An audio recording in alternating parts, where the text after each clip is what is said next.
Okay, everyone, we'll be starting the session soon. Uh, the session will be live on YouTube. The students are also joining from YouTube. So we'll not be able to see the students for now, but they'll be able to see us. And students will be asking questions and by coming uh, towards in a room. So the students will be asking questions. We'll be able to see them. So we'll once this we are all set for live, then we'll start the session. So, Mashi, can you just reconfirm once we start on YouTube? Yes, sir, I've told. Yes, Raj, I've told. I'll reconfirm me.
Yes, Mr. Banti, we can start the session.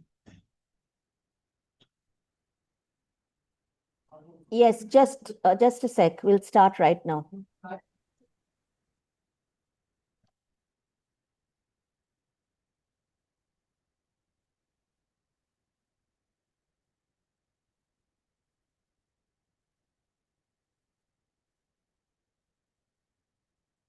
Sure.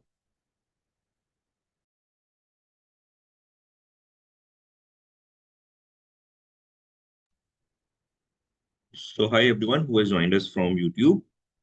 Thank you so much. I request all parents, students, alumni who have joined us from YouTube. Thank you so much, everyone, for joining. Yes, Mr. Banti, over to you.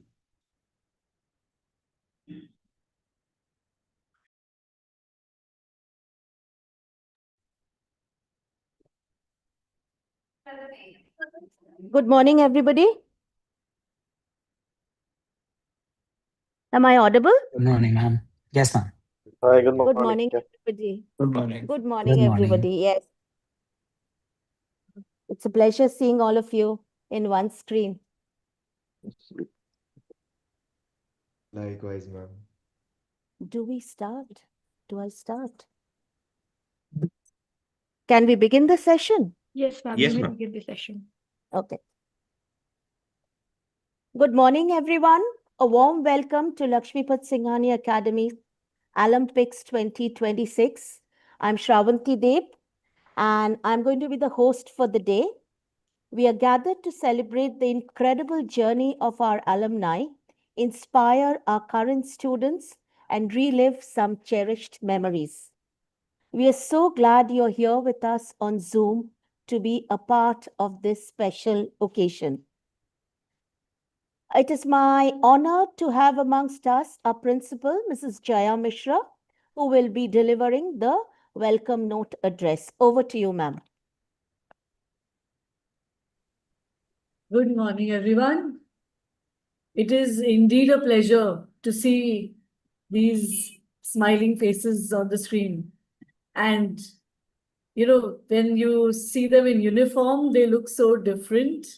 And suddenly we feel they have grown up. And it is indeed a proud moment for all educators to see each one of them shining so brightly and flying the LSA banner so high. If I talk about Prateek, like he is the most senior one amongst all of you. And I taught him when he was in class 7. So class 7, 8, 9, and 10, I have taught him.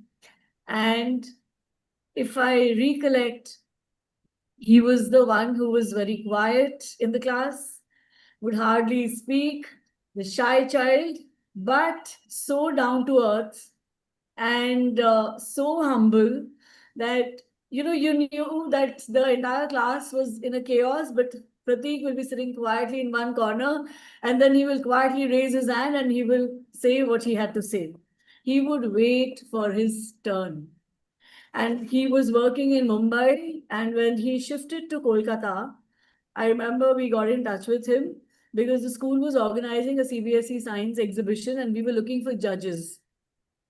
It was such a proud moment to see your own student judge science projects with all the other senior scientists. And he was he was the youngest one in that cohort of judges. And he really made all of us proud. So thank you, Prateek, for joining. And he gave us a lot of support even during the COVID period. Whenever teachers needed help, office people needed help, Prateek was just a phone call away. So tremendous support the school has got from Prateek, because at that time, during those 2 years, doctors were not available at all. But Prateek was just a phone call away. So, I mean, he has, in his own way, given back to the alma mater, and we are truly, grateful to Prateek for all that you've done. Thank you, Prateek. We welcome you today, and I'm sure your insights will help our students and motivate them further. And his recent Times of India clipping, which we all proudly shared, where he's, operated a lady, a 65-year-old, and dentures were found inside. I don't know how he managed to take them out. So that was on a lighter note. Coming to Shoradeep. Shoradeep. Shoradeep was also a very quiet child. And it is such a pleasure to see you. Of course, he used to be a little thinner at that point of time. Now Exactly. But he is helping, I'm sure, in his own way. And he is one child I taught during the middle school, as far as I remember. Right. Right? Because after that, I moved ahead and I think, you were the middle so school he coordinator at that completed point of time. his class 12, I think, in that time teaching him. And Right. Sehel was also, I think I taught him in middle school, geography at that time. And he used to be traveling all over. He's a globe-trotter. So all his life skills he has learned through traveling. And I'm sure he's applying that because the intercultural skills that he has developed while he was traveling, I'm sure that is helping him now in his day-to-day, dealing with people. Right, Sahel? Right. Thank you, ma'am. We welcome you. Thank you. And Raghav. Raghav was a child who would be always willing to shoulder responsibilities.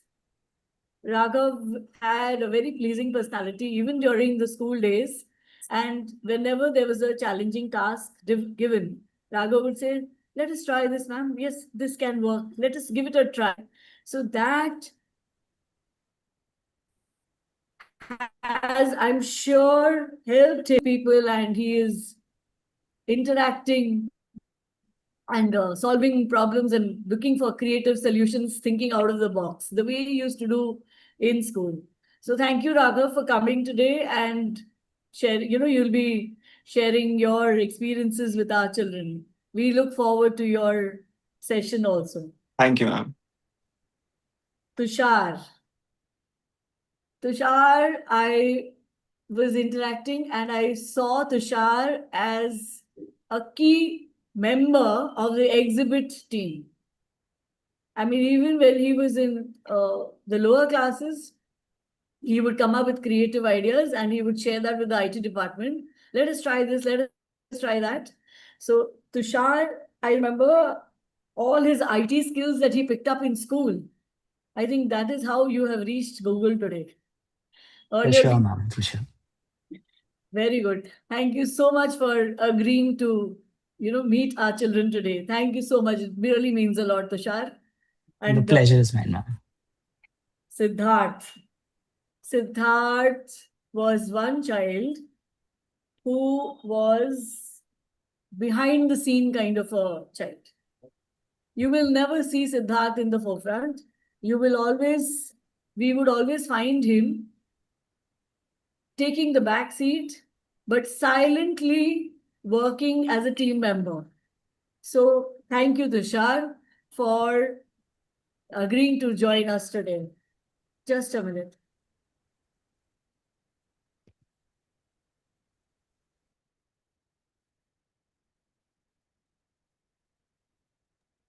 I'm sorry for that. All right.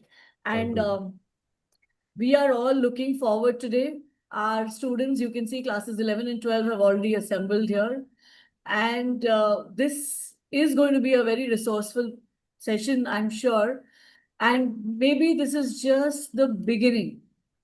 Because what I'm expecting is these children will get in touch with each one of you in their own ways and asking for help. We've had a lot of exchange programs earlier, which have, stayed with you all also, I'm sure, which have been a part of your memories as well as students. So they are sitting right in the same hall where you were sitting once upon a time. So I will not delay now because we are all eager to hear you today. Over to you all. Thank you. Thank you, ma'am. Now let's freeze the moment, as they say, and we'd like to take a grand virtual group photo. So please turn on your cameras and give us your biggest smiles. Yes, wonderful. Dr. Poddar, we can have a little more bigger smile? Yes. Thank you. We now begin with the panel discussion. We begin Olympics 2026 with an engaging discussion on traditional courses versus unconventional careers, finding the right fit. So in today's evolving world, career paths are no longer linear. Students are often faced with the dilemma of choosing between well-established traditional routes and emerging unconventional opportunities. This panel brings together accomplished alumni who have navigated both structured and dynamic career journeys across medicine, data science, and finance.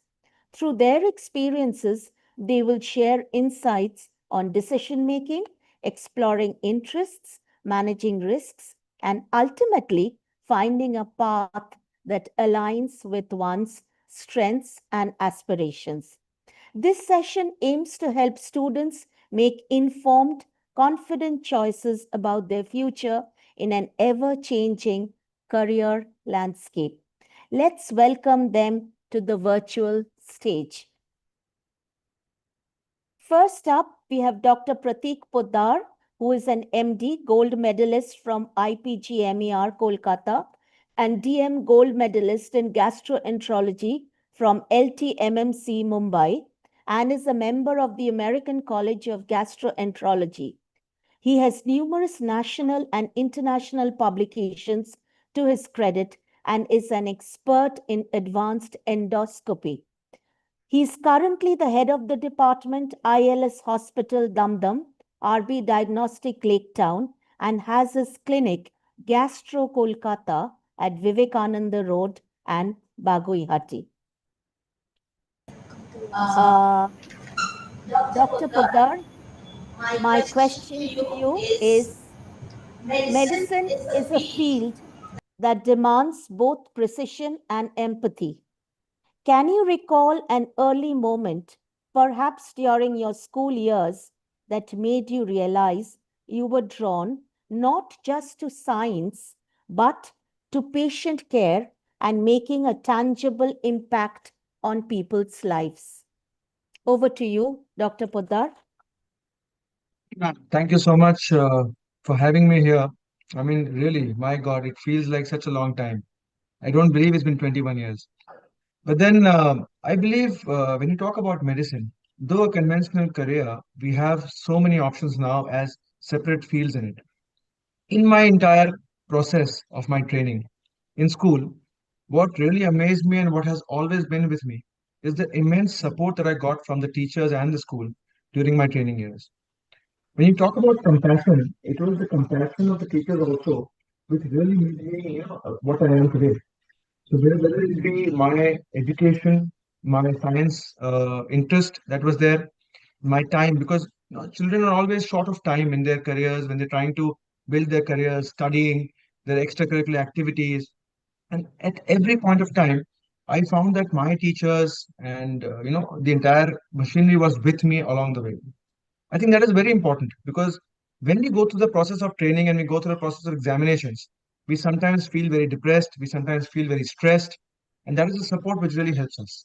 So in those years, that really stands out for me because we had a wonderful lab. I remember those labs. We had a chemistry lab which was phenomenal. I think it's become even better now from what I've heard. And but the chemistry labs, the tinkering that we used to do, we had the chemical changes and everything. It was phenomenal. But apart from that, it is the teacher's support every moment of the time. Whenever I used to feel down, I remember Ma'am Mishra was there, Ma'am Ganga Sinha was there. They used to boost us up. As in, there will be times when you will have issues when you're down. And that compassion stays with you. When you're training, when you're going off, you feel that that part of you is always there with you.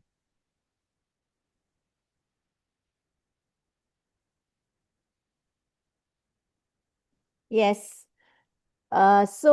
Pratik, how do you kind of relate it to the present scenario? What do you think being a student of LSA has helped you in your career? Ma'am, so I think I have this small presentation that we can start with, and I'll just let you know how things have been my entire journey because I need to discuss what the challenges were and how the school was there with me and what these students will be facing. I think this is the second part of the question, so we will just discuss this. I will share my screen Okay. here. Just hold on. Yes. Yeah. Okay. Yeah.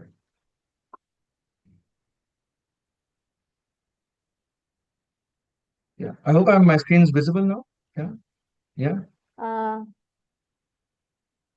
Yes. Yes, Yes. it's my visible. student has a question for you, Dr. Poddar. Yes, ma'am. Please. Yes. We have a student asking you a question. So should I finish this and move on to the question? No, Or this should is I? regarding the challenge that she's going to question you. Shravanti ma'am, I'm sorry for interrupting in between, but then I'm assuming that student questions part would be towards the end of the session. Okay, fine. Okay, fine. Done. No, but since he's So I will presenting, just. I thought, yeah. Yes, I think we can Mr. see my Poddar. screen. Yeah. Yeah, we can Yeah. see. You may go ahead. So when we talk about the challenges that we face in our entire journey, and when you talk about medicine as a career, it's always the problem is always of the time because we have multiple things. Students will face this. The school curriculum is part of it. Then you are part of responsibilities. You may be a head boy. You may be part of the team that is working. You may have extracurricular activities which you are definitely a part of. I was part of so many. I was part of theater, I was part of music, I was part of quizzing, debating, elocution. Uh, there is a pre-medical entrance preparation that you need to do. Family engagements you cannot get rid of. And of course, you have to give time for friends and leisure. So this balance is one thing which is very, very difficult. And I remember that the school has a very important part to play in it because they were always very flexible with how I want to study, I want to kind of involve myself, and I was always given the task to be there for everything. So, and I remember that even with all my academic engagements, I was always promoted to be part of the extracurricular activities. I was always pushed to be there, and that made me a holistic person, and that made me what I am today. So whatever I enjoy, the public speaking that I enjoy, and the extracurricular activity that I enjoy, and the entire kind of the package that you become depends on how the school supports you during your years. So it's very important to balance this. Now, when students do prepare for medication, for medicine, it is always doubtful what kind of study you're going to be. I mean, is it a coaching that you need to take? Self-study also is a very important part of it. Do you take online courses, physical courses? It's a frequent cause of stress because you're always worrying that am I behind? If some is somebody going to leave me behind? What am I going to do? Because it's actually a competitive exam, so it's very difficult. That stress really gets to you. So during my time, we only had a correspondence course. So I had taken a correspondence course where they used to send the course material. We used to study for it, and we used to give a weekly exam and then mail it, actually physically mail it in an envelope back there to Delhi. So I used to give frequent exams, but the entire pattern has changed today. But it's very important to balance your self-study, and this is a very important part of it. That time has to be taken for studying yourself. The important thing is that we need to keep giving exams. Don't worry about the score. But what people say is, I will not give this exam because I might not score well, I might not do well. That is immaterial. Giving the exam is more important. Be meaningful with the time management that you have. So the more frequent you give exams, and we used to have in school also, we used to have very frequent kind of mock questions, mock exams. That is very important. Very importantly, sleeping well before the exams and the papers is extremely important. So in my challenging years, I learned this through this entire process, that if you sleep less and go for the exam, you actually fare worse. So always sleep well, take rest, because nothing is going to change in the last day. And I was told every single day about this by my teachers, that relax, relax. Exams are exams. They are not the end of the world. And it's very important to take your adequate rest. And of course, attempt enough number of questions. And the important thing is to aim bigger. The people used to ask me, what are you going to do? It's not just about medicine. I'm not just going to do MBBS. You have to think all the way through. Will you be doing MD? Will you be doing DM? Because some courses can be very long. And if you aim bigger and if you aim higher, then you will reach a much better place. And if you aim smaller, you're going to reach the place where you were aiming for. So, of course, remember, the journey also has a medical college involved. And when you enter the medical college, you have to think it through about what you're going to do, because your life is going to change for you. The environment of a college is very tough, especially a medical college. There are government institutes, private institutes. Both of them have their own share of pros and cons. If you have a government institute, there are a huge number of patients. The workload is extremely high. You learn a lot. The infrastructure is not up as it may not be at the level of a private college, but you learn so many things. And you have to give a long hours. I've spent 48 hours, 72 hours on duty continuously without sleep, maybe 2 hour nap in the middle or something of the sort, but phenomenal duties. You have no time for food, no sleep, you have no home food, and sometimes you're away from the home and city, and it's a new place for you. It's a big responsibility. Patients' lives depend on you. And as you go up the ladder, when you're going from MBBS, MD, DM, there is more competition. So you're getting better people. You're getting, the crowd thins out and you get people who are more, better at their job, better at the education. So you need to be up there, out there, always on your toes. So I did my MBBS from Kolkata, my MD from Kolkata, and did my DM from Mumbai. Now remember, it's a long journey. It's a very long road. So be prepared for the long road if you're not in it for the short run. So if you look at the average, and I was looking at this average years that we have now, it's almost 17 to 18 years. If you actually finish the course very gradually, and you have, bond years, you have drop years. So this course can be very lengthy. So you start off and you end off in a different time zone altogether. I was fortunate to get all my exams in one go. I was fortunate that I had one bond. So it took me 13 years, started in 2005, and 18, I ended my entire course along with my bond. So stress and mental support is a very important part of it. And the teachers have I'm very honest to talk about this. My parents, my family, my teachers have always been there for me. The school has always been there for me. I remember because during my formative years there was a lot of stress involved.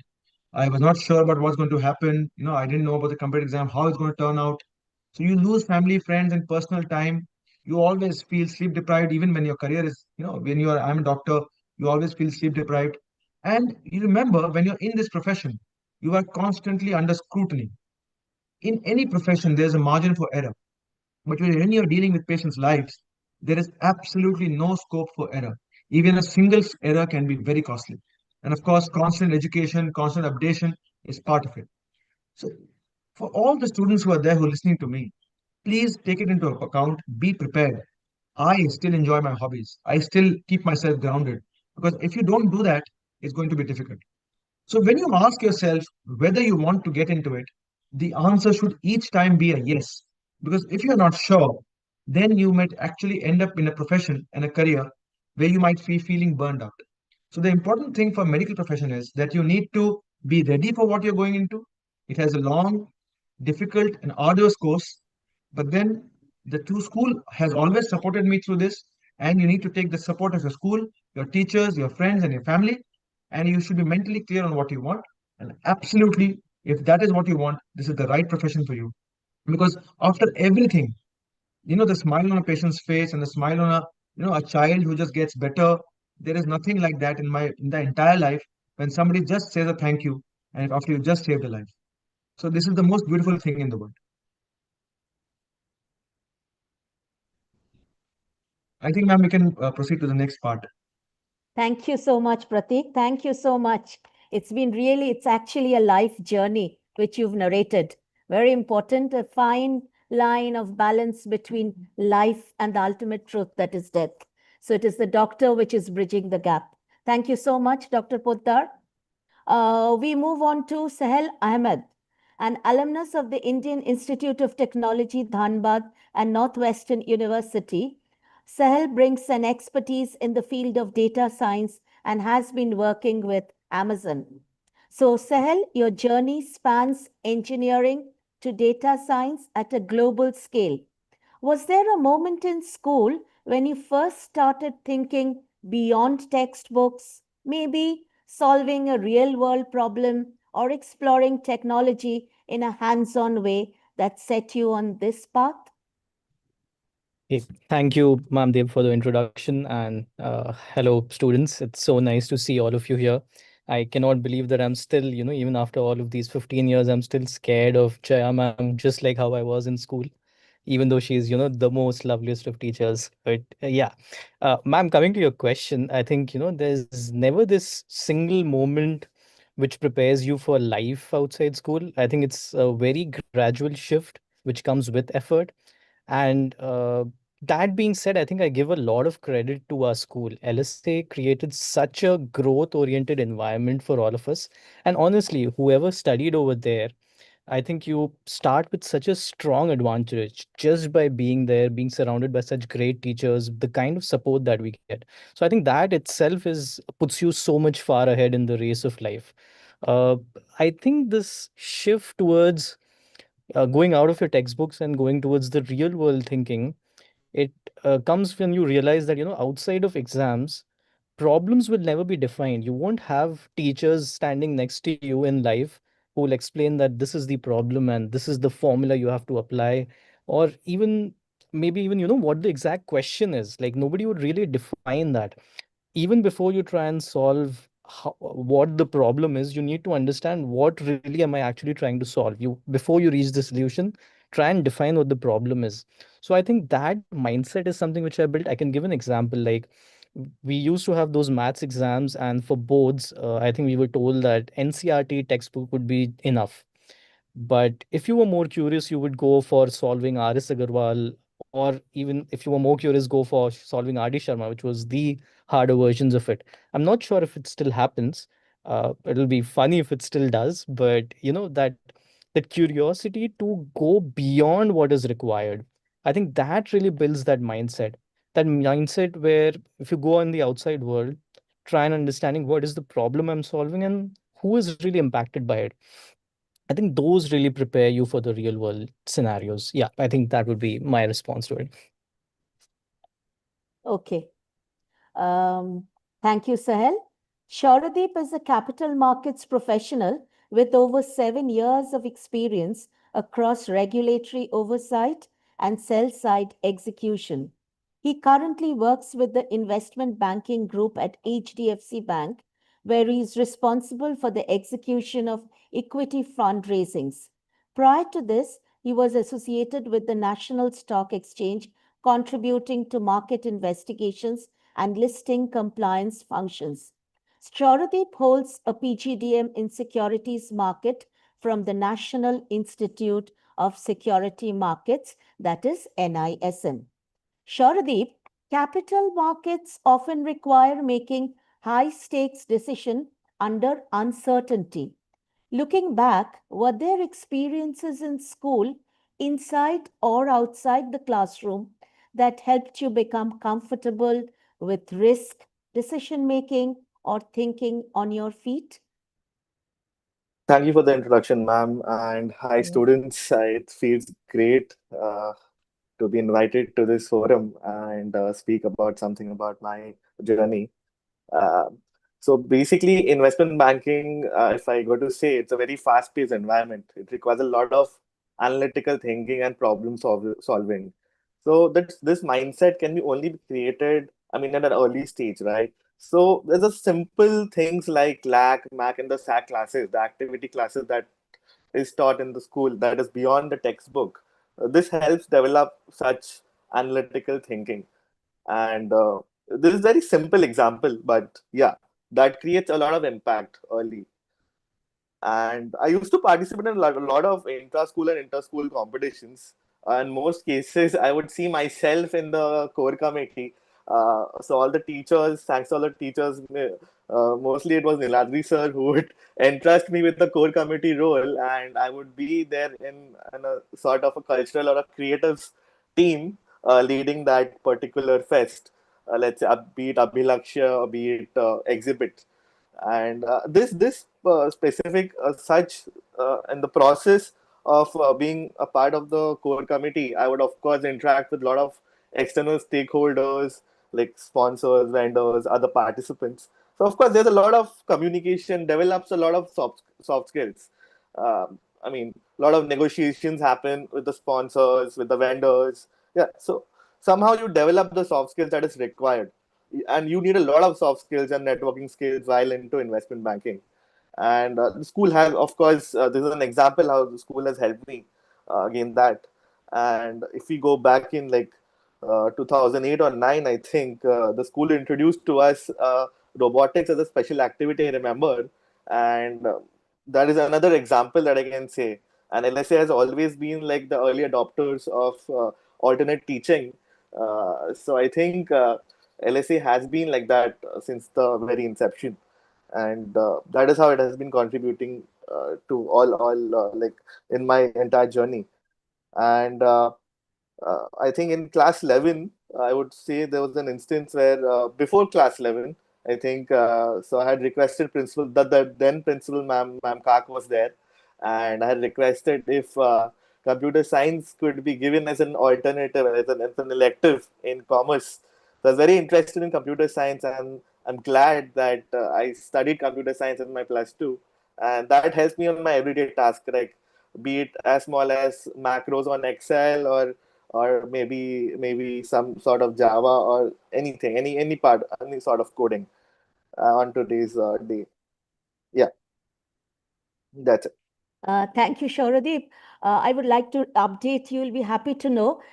We have also having two more fests, Bullenier, the Commerce Fest, and Iris, the Psychology Fest. So Yes, the two more feathers on our cap, which we're doing it extremely successfully.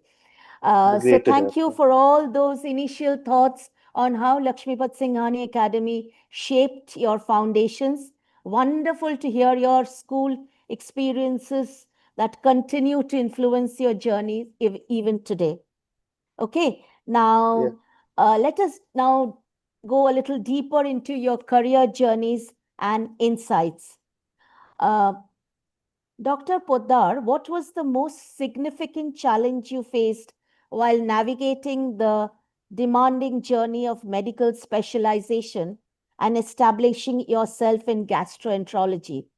Also, in a time when students are So increasingly I think exploring ma'am, you're addressing Dr. Pratik, I think, by mistake. Yes, Dr. Pratik. Uh, Yes, I mean Dr. Pratik. okay. Yes, of course. Dr. Okay. Poddar, I've moved on to him. Okay. What Yes, was the yes. most significant challenge you faced while navigating the demanding journey of medical specialization and establishing yourself in gastroenterology?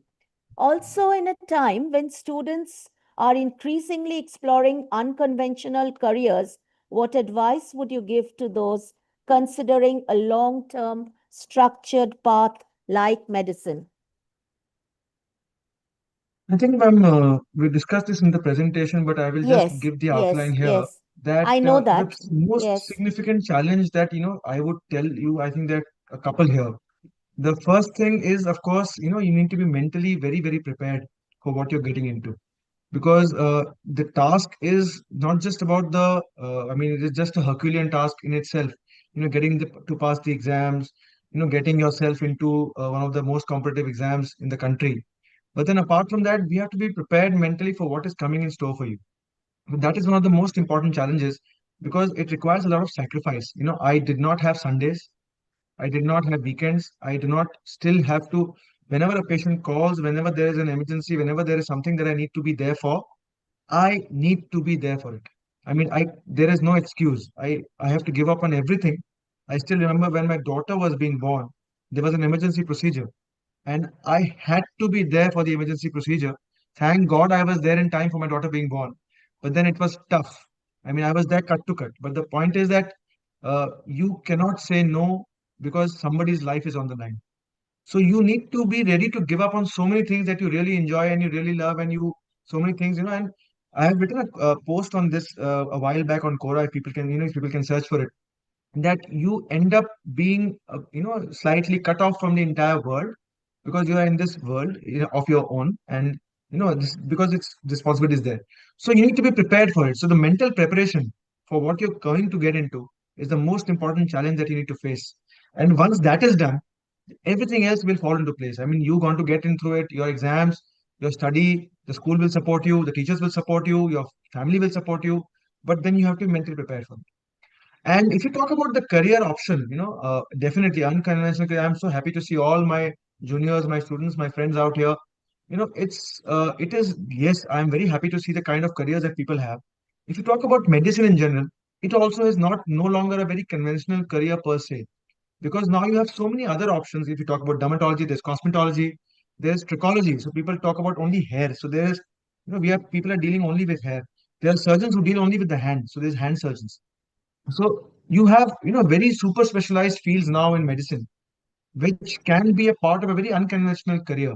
And if you really want it and you really want to get into it, that is something that you need to think of.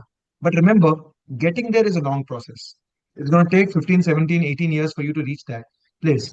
So I would suggest that, there is also unconventional part of the conventional career options that you have, but just need to explore it better. That's all. Thank you so much, Dr. Poddar. Sahal, instead of challenges, we'd love to understand your journey through milestones. What were some key turning points that shaped your path from engineering to data science at a global scale? And why would you recommend this field to students today? Uh, thanks, ma'am. I think it's quite a tough job to follow up on Dr. Pratik. He mentioned such good points that it's even valid for us even now how to improve ourselves. So a lot of points I think we can just take up from him. But coming to the point of the transition, uh, I think Dr. Pratik also mentioned in one of his points that you can reach burnout. So I had a very straightforward path of getting into science and preparing for engineering. I was pretty good at maths in my school, so I thought that, hey, I'm so good at math, maybe let's just go for engineering. And I went into IIT coaching. There I realized that everyone else around me is so good at maths. Every one single person is good at maths. I finally cleared IIT and I got into IIT. And at that point, before I even stepped into college, I was like, hey, I am now I'm going to IIT. I have to be so good. And I had that ego about myself. But then every single person in that classroom was also an IITian who had cleared their exams, who had been such good students. So as Dr. Pratik had said that, as you go forward, there will be more better people who come into your circle. Just because you're a topper in your classroom right now does not guarantee success. Well, it's a good indicator, of course, of your hard work, but that does not really guarantee your success. So be really liking what you're doing every single day that it makes you want to get up from your bed and go and do that. I think that's such a critical thing that would not lead to burnout ultimately. So coming to the point, I was an engineer. I became a petroleum engineer. I was working in a field in Siberia in the middle of nowhere. From Russia, we went to Siberia and I was working over there, where I realized that this is not the work that I want to do. I think in a couple of months, I would be expert at that and it would become boring for me. It would not be challenging enough for me. So I transitioned from engineering to data science. And even today, like 10 years in the industry now, and even today, I feel that I don't know enough about this. And that keeps me going forward. That I'm not an expert yet. I'm still an apprentice. I still feel like an assistant rather than some expert, which makes that learning every single day so much more. I look forward to doing that every single day. So, there, I think one of my advice to students would be that try and understand systems, try and understand every single concept that you have. AI is such a big help right now for students. Try and make use of it. I'm not sure the policies in school, but outside school, please make use of it so that you can understand the concepts in the simplest of terms.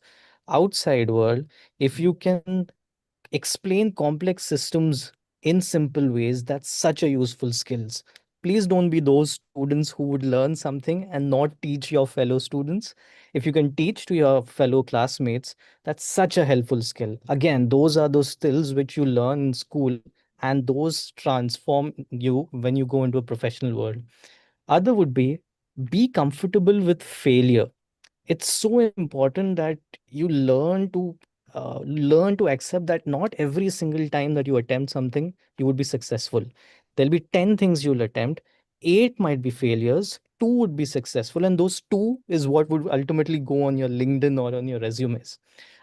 Whatever you see on our resumes right now, I think all of us would have failed so many other things to have those small number of successes which goes on our headlines. So be comfortable with failure. I think that's so important.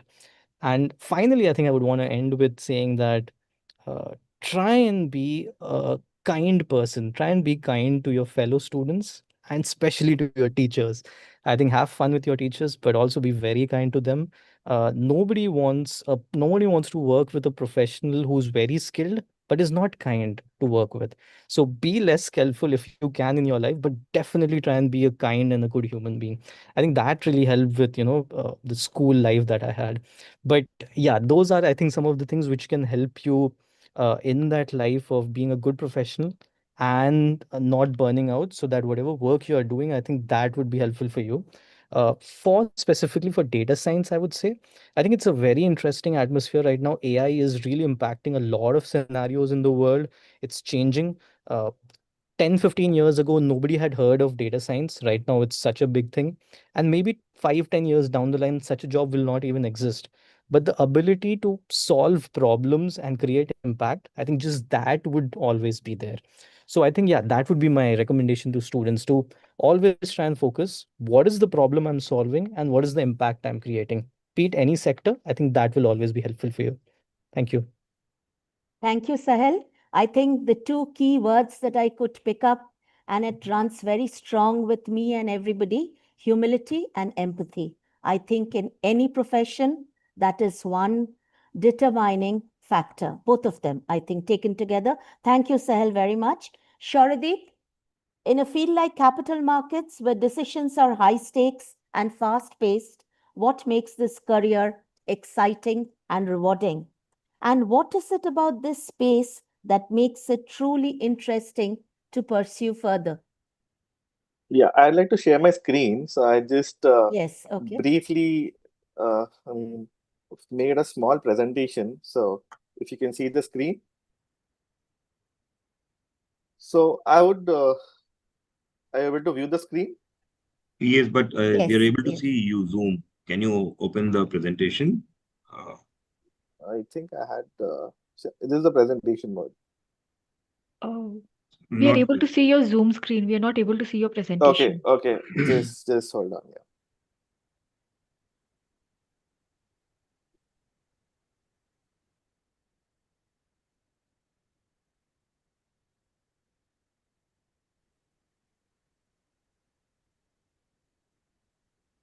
Mm. Yes. Yes, thank you. Yeah. So I've listed down a few things that have worked for me. I think these, of course, applies to investment banking as a career, but also applies to other fields as well. So I think what has worked on for me is, you need to find a mentor and seek guidance from that person. This person can be anywhere from the industry, alongside the industry, maybe your teacher, maybe your professor. It can be anyone, maybe somebody from your family who's already in that space, who can guide you and give you a lot of good guidance. Preferably, this person should have good experience of like 10 to 15 odd years in that particular field. And I think at each stage you would seek help and get along. What are the difficulties? Such person, would guide you. Like for me, it has been one of my professors back in MBA college. So he was pursuing his PhD on the to become a professor. So I had helped him on his thesis project.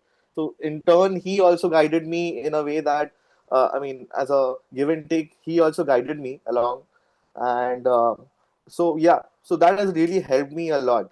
Another thing would be like another person that came up. I discovered was one of during my internships that I did with a investment banking firm, and that person also helped me along to know what is exactly happening within the IB space.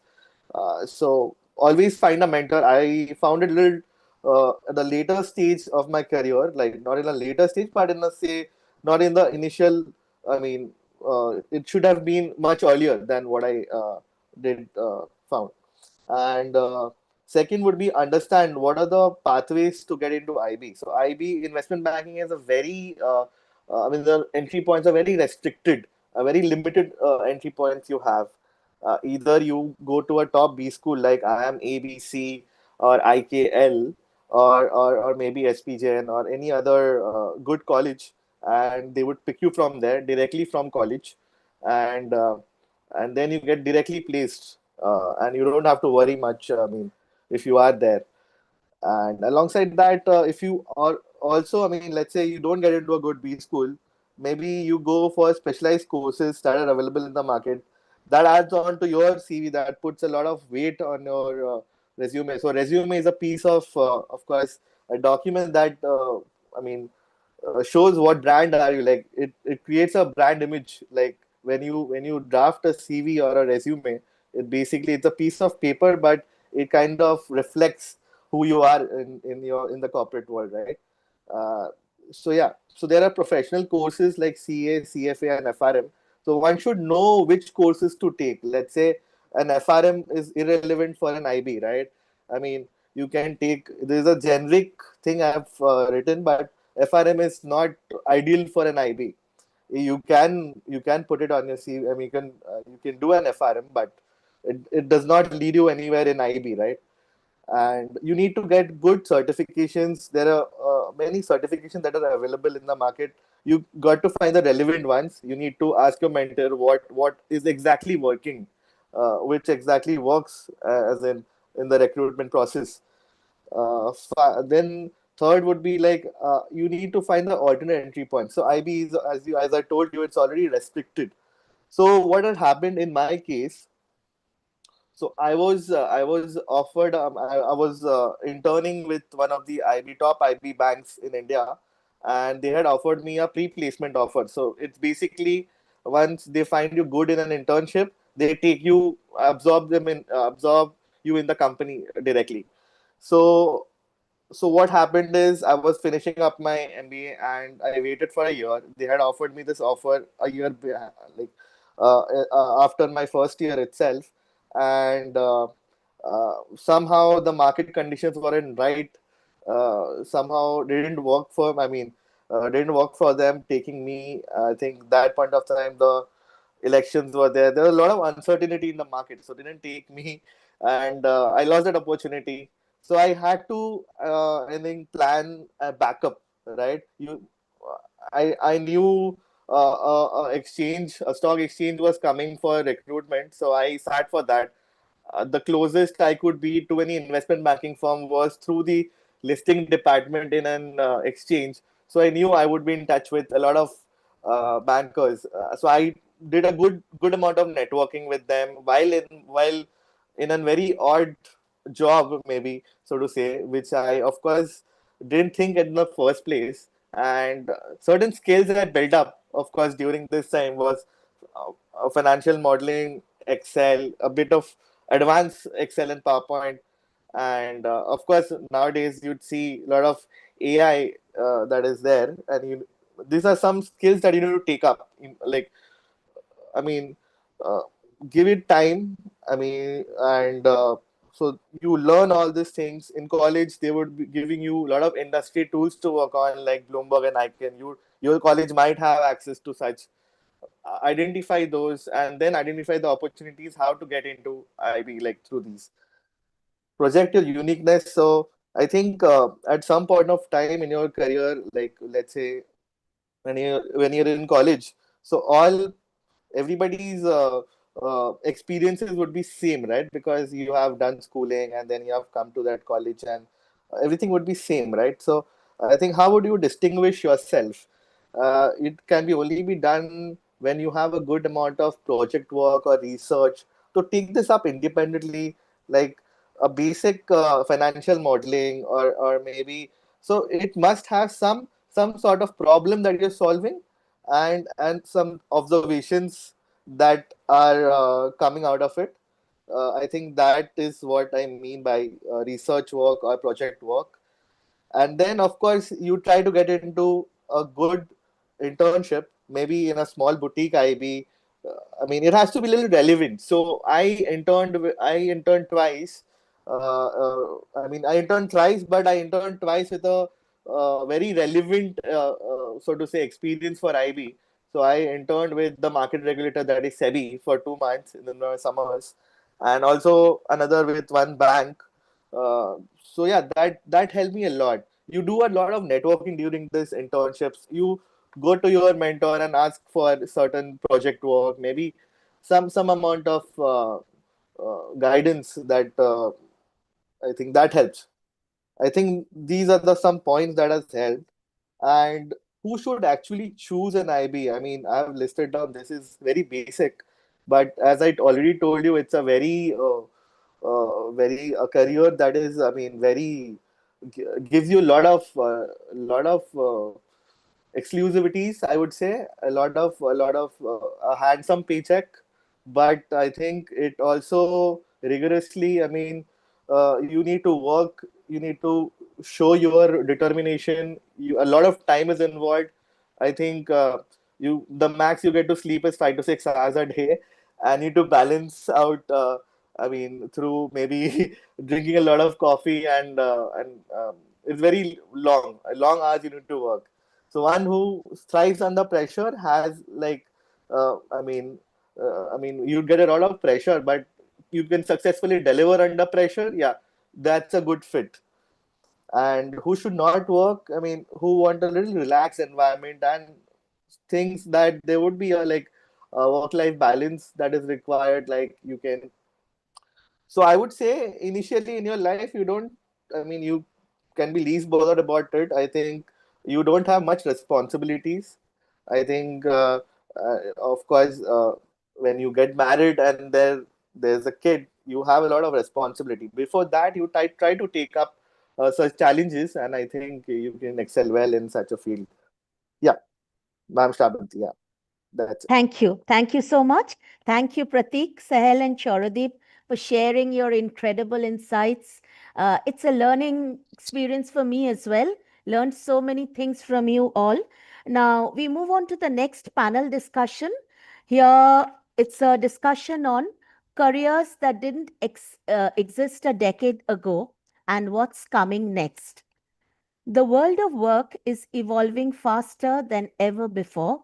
Many of the roles students aspire today, whether in product management, AI, or emerging business functions, either did not exist or were not clearly defined just a few years ago. In this panel, we have alumni who are a part of this new age dynamic career paths working at global organizations and shaping industries that are still evolving. Through their journeys, they will share how they identified opportunities in uncharted spaces, built relevant skills, and adapted to a rapidly changing landscape.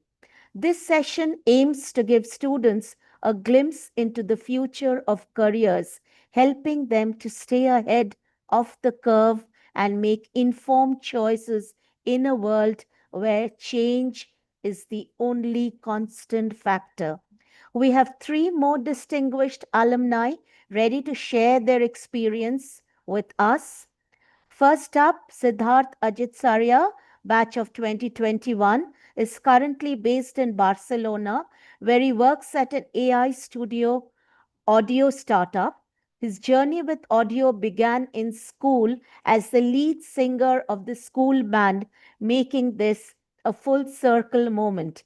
After graduating, he pursued BCom from St. Xavier's College and also began preparing for chartered accountancy before choosing to leave that path to follow his ambition of studying abroad.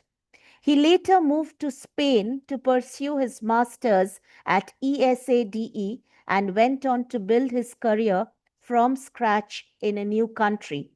From facing multiple rejections to now working across international markets like India, APAC, and MENA, his journey reflects persistence, adaptability, and the courage to take risks.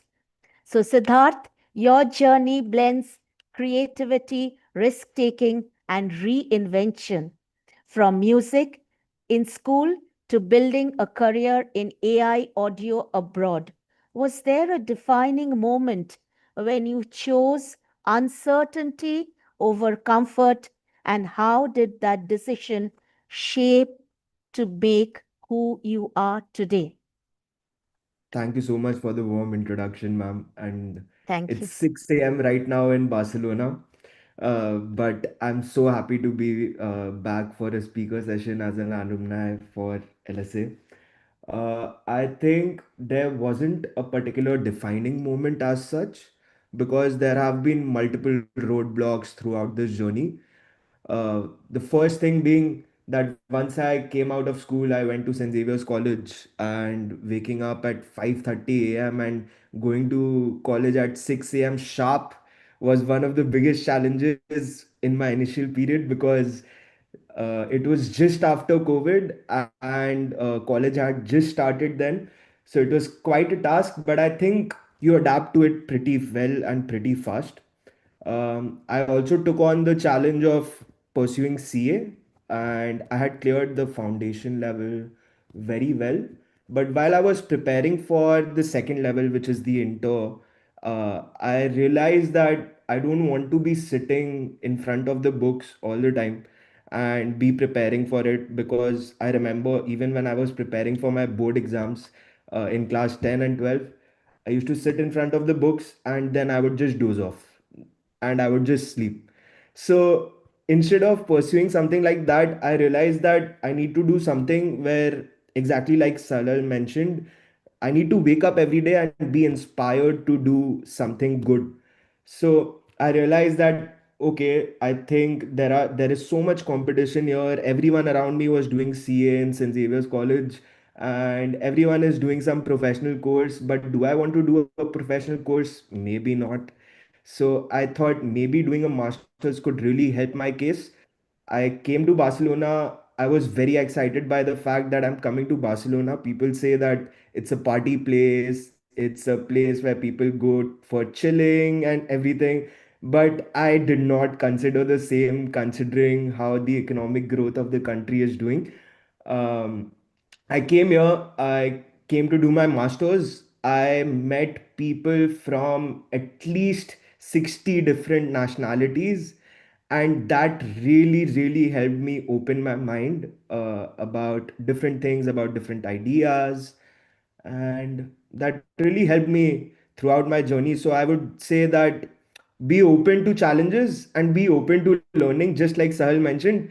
And eh, you always learn throughout this path. There is no one particular defining moment. You always face defining moments throughout your journey. Thank you, Siddharth. Um, Tushar Chen is an innovative product manager at Google, driving the future of the YouTube ads buying segment. A two-time technical startup founder, Tushar has a proven track record of building products from the ground up and bringing bold ideas to life. He holds degrees in computer science and anthropology from the University of Illinois at Urbana-Champaign. Prior to Google, Tushar gained diverse industry experience at Microsoft as a software engineer and a product manager, tackling complex challenges across consumer apps, security, and fraud detection. Tushar, you've consistently been at the intersection of technology, business, and human behavior. From anthropology to product at Google, how did you learn to connect these different perspectives to build products that truly resonate with users? Yeah. Thank you so much, ma'am, for the warm intro. And I thank like the whole school and university for like actually inviting me, because I feel like any opportunity to actually give back to the student community and actually inspire them in any capacity is like extremely valuable to me as a person. And I'm sure like for every other speaker on the panel right now. Coming back to your question, I think like it's a very interesting question because um, I think like human empathy is a concept that's like very much like pushed under the rug, but I believe that great software and like great products overall across the world are not just built on like say code or like the raw materials that's being used, but also on human empathy. Like when people have insight into like what matters to the people, to the users, and what like and when they care, like that is when like truly great products and remarkable products are born.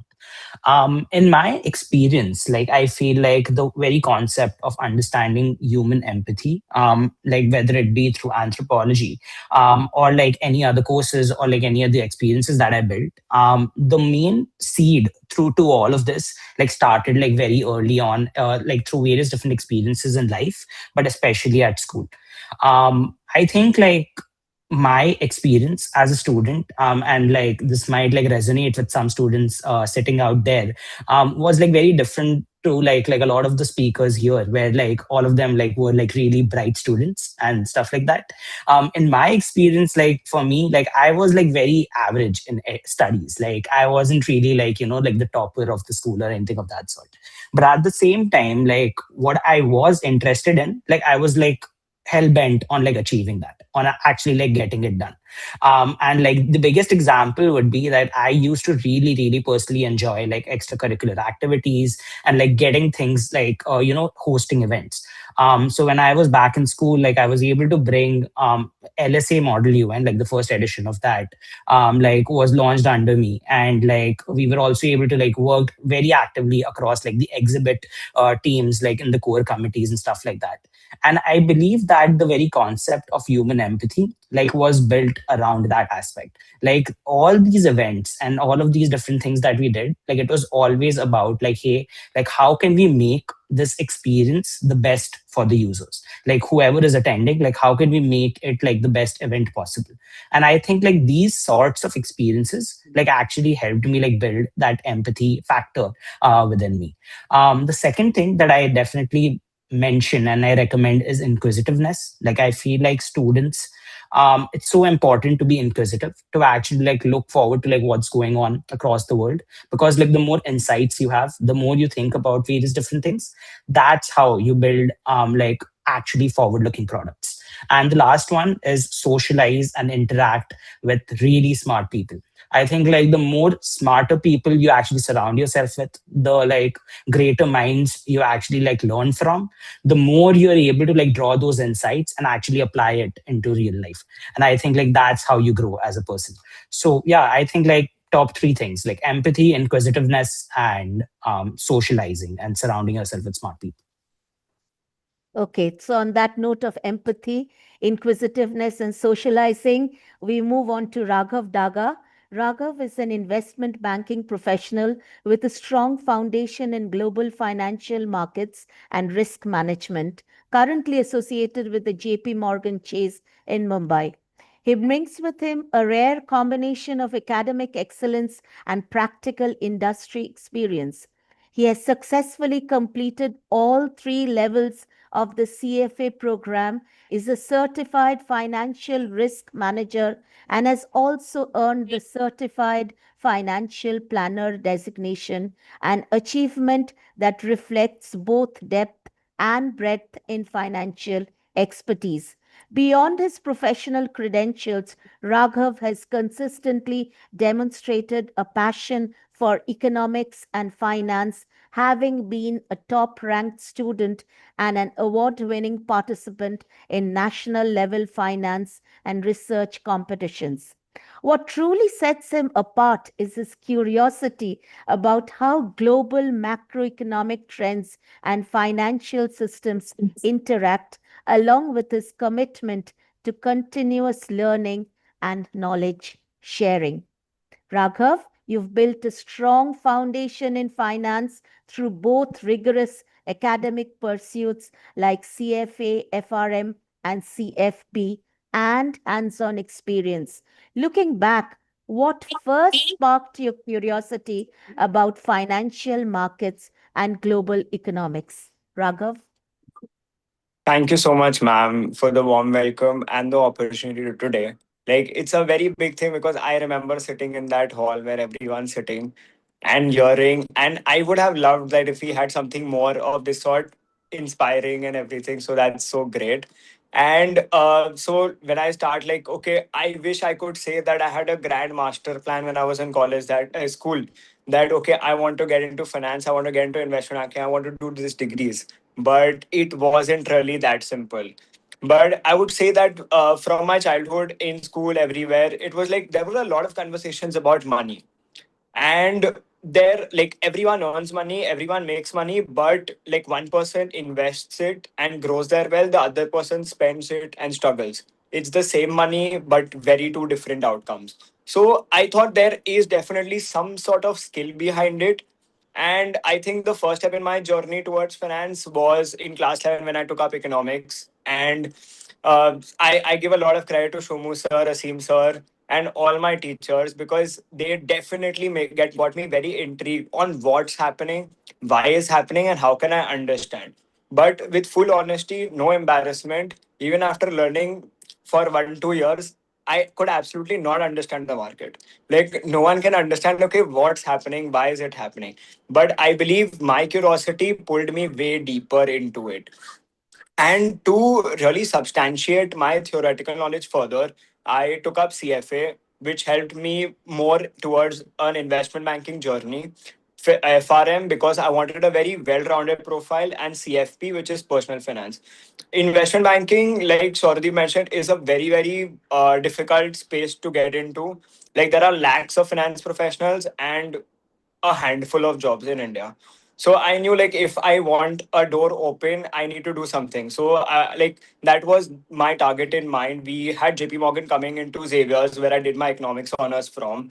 And I knew that to stand out, to get a place, like, this is my best entry point into the number one bank in the world and best investment banking space. So that's where I started my journey. And I think in the past 8 years, I've come a long way from starting with personal finance to investment banking, where today it is a very business as usual when I see a day of moving of 5 to 10,000 crores of money being moved, invested, and deployed. So I think that's very interesting. That's how it opens up that we were in a pond, but we need to think about the whole ocean that we have in front of ourselves.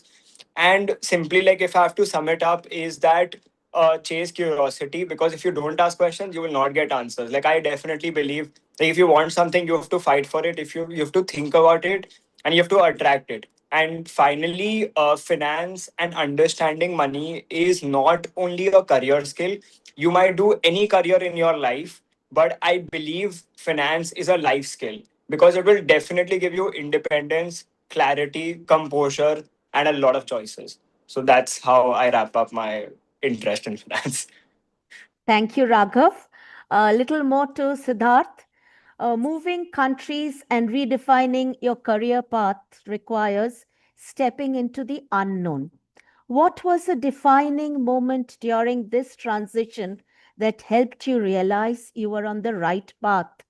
And for students today, how should they approach decisions that feel risky but may open doors to newer global opportunities? Well, thank you for the question, ma'am. Um, I think it has this question has different phases to it. First was the phase where I was very confused. Like when I decided to leave CA, I was like I did not have any plan, and I always had the pressure from my family and from my friends that what are you going to do next? And it was always a case of me being like, I will be figuring things out. I need to realize what I want to do. And then I gradually took the decision of preparing for masters abroad. Not everyone was giving me the validation for it because, as I said, Spain is still recognized as a party place and people go there for vacation. So the lesson here would be that you won't always get validation for what you want to do. And especially if you want to do something unconventional, nobody would be on your side. And that is the point where you have to believe in yourself and take a decision for yourself and feel what is right for yourself. So I think that was one of the phases which was really important in this journey. Next was when I came to Spain. I of course, I Duolingo was a good friend of mine, and I prepared 1 year of Spanish. But still, when I came here in real life and when I talk to people here, number one thing, everyone around me speaks Spanish and they only speak bits and pieces of English. So whenever I talk to them, they don't really understand English. We talk in sign languages, but we also understand what the person in front of you is saying. And in the beginning, it was a fear of mine that what will happen, how will I interact with these kind of people. But when I came here, when I spent time with them, then I gradually realized that how exactly can I interact with them. And there will be a lot of phases like the reality of coming abroad. I think Tushar can also relate and Sahal can also relate that you'll always have to turn up even when you are sick, even on the most difficult times. And you'll have to wash your dishes, you'll have to wash your clothes, you'll have to do all the chores that you never did back home. So it is never easy. You will come abroad, you will face a lot of challenges, and still you'll have to turn up and come up with a energy that really brightens up the people around you. And that is really important. So I met people from all over the world. I encountered with different cultures, and I think I've met people from all over the world, like from each continent, from each country. And I can proudly say I know a little bit more about people and cultures than I used to before. So I'm very thankful for that. And then I used to apply very regularly. Like I think I faced like 700 rejections from jobs. And that is a harsh reality of coming abroad and searching for jobs, that you don't get jobs. It is very difficult, especially as a fresher. But then I got this unpaid internship opportunity. Before I delve deep into that, I just want to share one particular presentation. It is just a small audio clip And I want you guys, I can see everyone in the assembly hall sitting and talking to each other. I was also there in your same place 7 years ago, so I can relate. So I'll keep it interactive. I'll just show you one audio piece and you tell me if it sounds human or if it sounds AI. It may not be AI, so don't be biased around it. Just a second. I think this is the one. Share sound. Okay, perfect. I'll be taking the example of Geo because that is something that is very relatable and is multilingual. And this is a real life ad.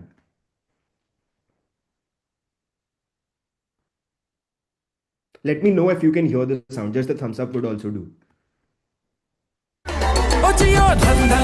आइए सुनते हैं हर भारतीय के लिए जियो का क्या मतलब है उनकी अपनी जुबान में। जियो सिनेमा पर वो पुरानी शाहरुख वाली फिल्में जो मम्मी पापा हर वीकेंड फिर से देखते हैं, नॉस्टैल्जिया HD में। जियो सावन के जदों गड्डी च दिलजीत वजदा लगदा जिवें लुधियाने दे रोड ते रौला पै गया। जियो टीवी दिए दुर्गापुजो लाइव टेलिकास्ट मिस হয় না इवन फ्रॉम व्हाट আর সব শো রিপিটও দেখা যায়। आजवर जेव्हा गणपतीसाठी नवीन नऊवारी साडी शोधली सगळी मावशी इम्प्रेस झाल्या। जियो मार्ट થી આમલી ચટણી, ફાફડા અને સન્ડેના સ્નેક્સ એક ક્લિકમાં ઘર પહોંચી જાય। બજાર જવાની જરૂર નથી। ஜியோ சினிமால புஷ்பா நைட் ஃபுல் மாசி தகாதேலே சொல்லிட்டு அப்பாவும் தம்பியும் நானும் ஒரே குத்து। जियो जियो जियो जियो जियो ஜியோ जियो सबकी अलग जुबान पर दिल से एक ही connection. Now, of course, there isn't an easy way where I can hear what the students are saying, but Shravanti ma'am, what do you think? Is this human? Is this AI? Very difficult question to answer. AI?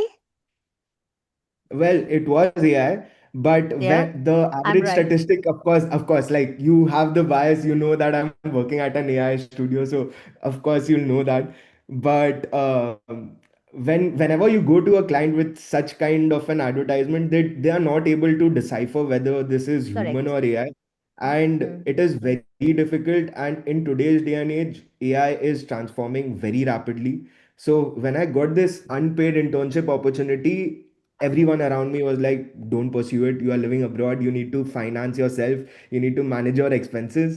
But I jumped at this opportunity just because this was a very good learning experience for me, and I could delve into the AI industry and learn more, which I think is what everyone on this panel wants to talk about, is that learning and taking the initiative to learn more is what matters the most. And I think that is the key way to success.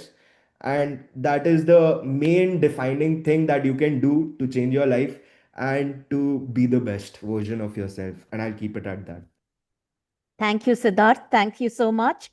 Tushar, your journey from building startups to working on products at a global scale reflects how careers today are constantly evolving. What have been some key milestones that shaped your thinking about building impactful products? And for students, what makes this space exciting to pursue in the future? For sure. Thank you, ma'am, for this insightful Mm. question. Um, I think like if I had to like think about this, right? Like I've had like various different milestones. Like I feel like anyone like when they are building out their career, like they have like so many different like obstacles that they have to face and like different things that they have to realize while building their career. But I think like the biggest learning and like the hardest challenge that I've learned is basically learning to take critique. I truly believe that initial insight is rarely perfect, right? Like you have a brilliant idea and you think like this is like game changing, this is going to change the world. And you'll go to the real world and you'll realize that it's not perfect. It has like so many loopholes, so many like problems.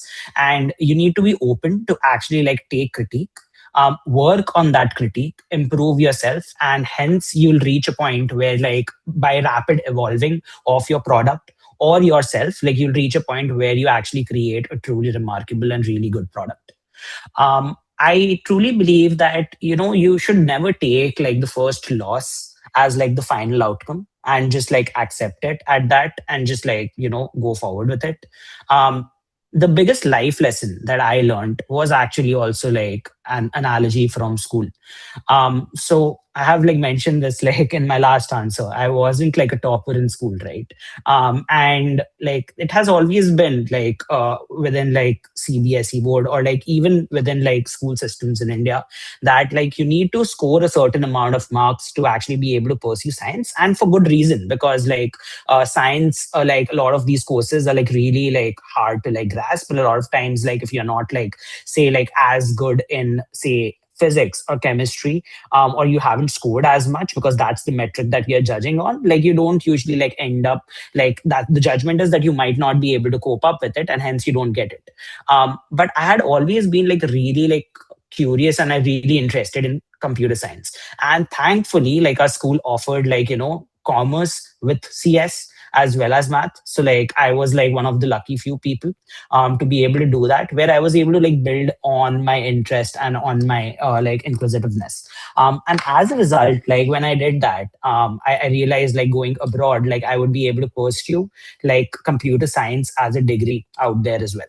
Now, had I just accepted the laws that hey, like I wasn't able to like clear the bar for like CS, or like I wasn't able to clear the bar for like science, so like maybe I'm not a good fit for CS. I would have not been in the place that I am at right now. I work at Google. I work at like the cutting edge of like AI technology that's like rapidly changing the world. And like, had I just accepted my first loss and like just taken that as the final outcome, it wouldn't work. So I think like that's one of the major learnings that I have. I truly believe that a person should always dream, because if they don't dream, they can't really like achieve anything. Um, in this today's world, right, like, and this is like one like big advice that I truly believe exists for a lot of people, like needs to exist for like everyone, is that like if you are building products and if you are in the space where you want to like build something really meaningful, you really need to have like the builder's mentality. Ideas are not the moat anymore. Like if you think that you have this brilliant idea and like no one else can have it, you are like completely absolutely wrong. There are like 1,000 people right now who are thinking the same idea, but the people who actually achieve something are the ones that are building. So you are in a place where like AI is rapidly evolving the entire world. All white collar jobs are being like rapidly evolved at like your fingertips right now. Use Claude Code, use Gemini, use like anti-gravity, build things. The more faster you build, the more critique you take, the more like you'll be able to like actually evolve your products, and the more evolution you bring to your products, that is when you actually like, in my opinion, receive true success. So to like answer, like always have a builder mindset, and sitting and ideating does not work anymore. Thank you, Tushar. Raghav, your journey at JP Morgan from an analyst to now working closely on debt capital markets and live ideal executions reflects both depth and progression. Could you share what working on real time transactions in such a high stakes environment is actually like? And how does this experience shape your perspective in building a career in finance? Thank you, ma'am, again for the question. So, I'll like to start with saying that the toughest part of the journey, like not just getting into investment banking, but to stay in investment banking for 8 years, has been to show up every single day, even when no one's watching. Like, it's very, very difficult to do the same thing again, small, repeated, boring, repetitive task, but every single day, because I think consistency is what gets you along the journey. So as an analyst, like when I started as a junior analyst, not even as an analyst, so the hours were very, very long, like 13 hours, 14 hours, 15 hours days, and consistently to do that and not give up, like I think that was my biggest achievement. Like, okay, I am grateful to be here, but it's difficult not to be burnt out. But I think it's been 8 years, and I feel that this comes from my school time and college time also. Like, that's my learning. I've been very competitive.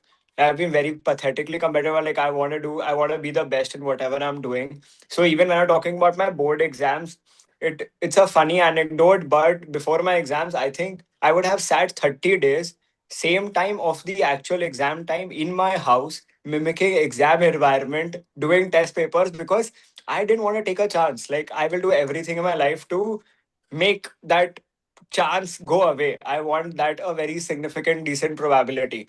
And like in like with work, with college, it was very easy that okay, I'm very tired today. I don't want to like books or education or personal growth was the last thing that I would look at. I would want to look at after a very heavy day at work or college or something. But I understood that it's very easy to say, let's skip today, nothing will happen in just about one day. But I think that's the trap. Like, as soon as you realize that's the trap, you can take your, like, you can do whatever you want. You not finance, but anything. Like, all careers, I think just avoid, like, let's skip today activity or that thought in mind will take you in a lot of different places.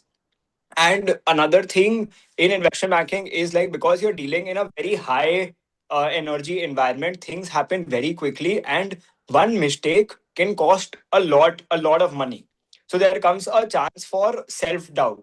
But I've come to understand that not just me, my peers, my managers, my role models, your role models also. I don't know them, but I'm very sure they would have a question in mind that am I good enough? Is there a case for self doubt? Can I do it? Can I not do it? But it's just about being like there. Don't stop. Like you will make mistakes. Like when I work with new analysts now, I tell them make new mistake, make 300 new mistake, ask 300 different questions, but just don't give up. Like don't stop where you are. You need to build consistently about like okay what you want to do, what you are engaged in, and trust me, like do not look about a career. Like I felt that to look about a career from the perspective that okay this is very high paying, this is very glamorous, this is very cool, I don't think that's needed. It definitely has to boil down to what you can do again and again and again and again. So it cannot be infatuation, it has to be love for that subject and or the career choice that you make. And finally I believe that theory is something that we get a lot of exposure to, but as soon as you apply it to real life, take small examples right now, then it'll automatically boil down to very, very, very, very big ones. But as soon as you relate it to real life, you get that thrill, you get that excitement. Okay, something's happening. Like when I see, like, okay, people are making lot big decisions, but they have come to that place after making very small ones. Like everyone has a growth phase. So we need to realize that it cannot be very interesting from day one, but at the end it's there where you want to be. So I would just like to thank all, like my parents first, my teachers, and everyone who has helped me build that consistency, who has helped me support, like who has helped support me in my career, because like whatever I am today is because of all of you, and I'm very, very grateful about it. So thank you so much. Thank you, Raghav. Very important word to your juniors. No room for procrastination, right? Thank you, the three of you. We have someone very special amongst us who, despite her busy schedule, has managed to take out time. It's my honor and privilege to have amongst us the director of the academy, Mrs. Meena Kak, with more than 4 decades of experience in the field of education. Her visionary leadership has been instrumental in shaping the institution's progressive outlook and sustained outgrowth. Over to you, ma'am. Yeah, I must say that really I turned nostalgic to see 6 of them over here and feel so proud of all of you. I don't know, I will turn emotional if I say a lot. But what I want to sum up, that whatever they have said, I could not hear all of you. I just want to sum it up. All of them have echoed the same kind of a feeling and emotion that in order to achieve anything in life, you have to struggle. You have to struggle. And apart from that, you have to take the ownership of your work. Unless you take ownership and see, okay, these are the challenges that I'm going to face. Whether successful or failures will come on the way. But whether I am ready or whether I'm equipped to face those challenges or not. So that's what I just want to say the same thing that all of you said. It's so good to hear from all of you that you have turned into confident individual who are talking to your own siblings and your friends and students so confidently. Any organization, any academy cannot ask for more than seeing their children doing so well in their life. See now, when you take the ownership, then the struggles, challenges don't matter, except failure. As Raghav said, that each day is challenging. I can give you my example. You are so young and you are saying that each day is challenging. For me also, when I enter the room and sit in my chair, I said, what today? What today? So every day is challenging, irrespective of whatever career options you take. I would like to say something about all of you. Siddharth, I still remember you having that guitar in your hand and singing song in the assembly. It was, and then seeing you here, going to a country that doesn't belong to you, making mark and place over there, commendable. I must say that whatever you have achieved, you have turned your passion into profession. Whatever your passion was, you have turned into profession. That is what I tell all the children. It does not matter what stream you have selected, but you should have passion for that. And then you should put your heart and soul into it in order to achieve that. No substitute to hard work. Resilience should be there. Self-motivation, confidence. There's certain, I think, skills that you all require in order to be successful in life. Tushar said that I was never a good student, but Tushar, I remember your energy. The way you used to go up and down in the staircase. You are the only child whom I remember how many times you used to go up and down using the staircase, not the elevator, if I am right. So your energy has really helped you to achieve what you have achieved in life. So I just want to tell these children who are sitting over here that there are no shortcuts in life. There are no shortcuts in life. Every day is challenging and you have to take the ownership of that, consequences of that you have to face, and finally you will emerge victorious and successful. And Raghav, I don't know, I got busy and I have to go up. Raghav, I still remember from lower classes up to class 7, that smile was pasted on his face. That, I must say, lovely smile that you have. You still have that smile. You must be alluring your clients with that.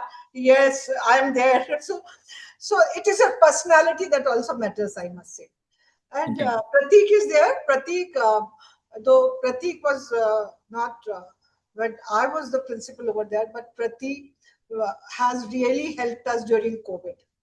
And what else we can ask from our children when they are with us when we need them? And Prateek, other day only I read in the newspaper that he had, yes, Prateek is there, helped a lady, 60 years old lady, who swallowed his her denture. He had a surgery, successful surgery. And then and then I wrote to him that we feel so proud to see our children doing so well. And Sauradeep, you were a very quiet boy, I remember. He used to keep his opinions to himself and all. And Sahel also, I remember, is a very reserved kind of a boy who really but showed his mark to us. I'm really proud of all of you. And I'm sure, and in times ahead, as you are making us proud right now, times ahead, we can see you on billboards. Oh, this is what national or international recognition these children have achieved. All the best to all of you. Thank you, Ma'am ma'am. Sahal, Thank you for the a kind word for words. Sahal, ma'am. Yes, A word yes. for Sahal. Yes. She did say. Yes, Sahal. Yes. Yes, yes, Shravanti. Yes, ma'am. A word for Sahal from you. Sahal, I'm waiting Yes, for a word from you for him.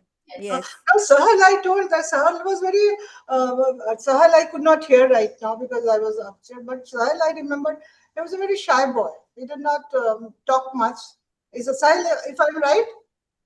Yeah, Yes, yeah, yes, that's yes, yes. See, sometimes these children they come and say that right now we were having orientation, and one of the parent whose child is studying in a school was there, and I told Rishabh is there and all that. He asked me, how do you remember names? I said I remember. I can relate you with their name and faces. So it's a wonderful feeling to see your children doing so well. All the best to all of you for your all their efforts that you'll be putting in future. And I'm sure we will have many more interactions like this. And I would request if you come to Calcutta, I will request you to meet my children here in the assembly hall, where you all have been part of the assembly.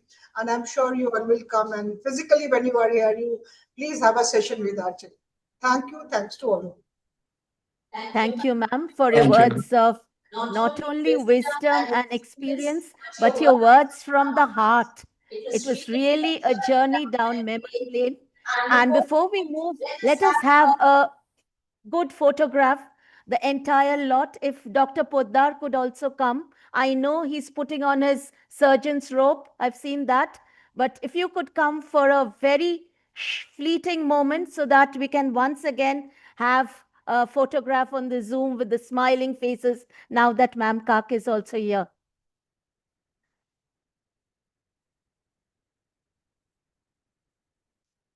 Just 1 minute, ma'am. We will take a Yeah. photograph. Yes, Just one yes, second. yes, yes. We will put everyone on camera. Just 1 Sure. second.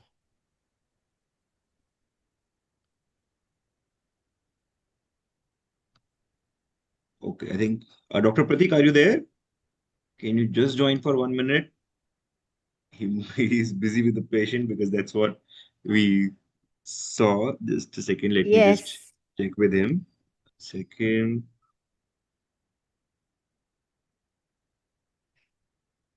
He's it. Perfect. On a count of three. So 3, 2, 1. Director ma'am is Ma'am, not there. director ma'am Yes, is director ma'am turned off her video. let's just wait for 1 minute for her to join. Yes, he's here. Perfect. Okay, on a count of 3, 3, 2, 1. Have a nice smile. Perfect. Thank you so much.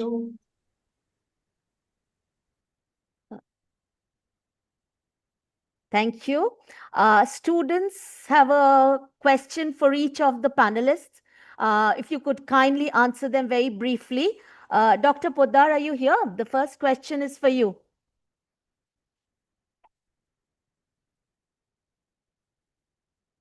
Fair enough. We move on to Sahel. Question for Sahel, please.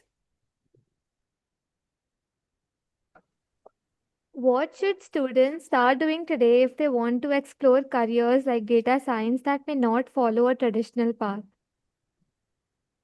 Uh, I think a lot of the time focus is on tools, what tools to learn, but tools keep changing. I mean, 5, 10 years ago, Excel, Microsoft Excel was there, which was common. Today, something else is there.